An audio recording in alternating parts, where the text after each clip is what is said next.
Students, এবার তোমাদের question paper দেওয়ার পালা, সবাই রেডি হয়ে যাও। আর এবারে আমি কোয়েশ্চেন পেপার সবাইকে ডিস্ট্রিবিউট করছি।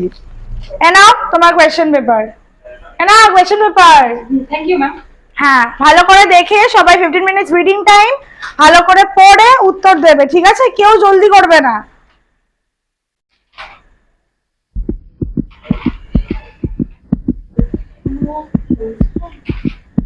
সবাই ভালো করে কোয়েশ্চেন পেপারটা মন দিয়ে পড়ো।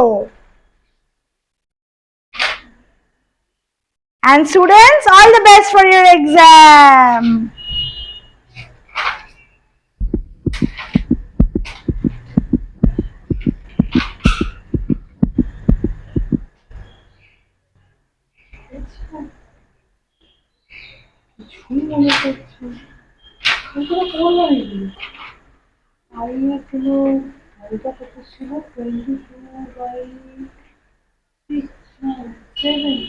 স্টুডেন্ট, তোমাদের 15 মিনিট শেষ হয়ে গেল, এবার তোমরা লেখা স্টার্ট করতে পারো। নাও ইওর টাইম স্টার্টস।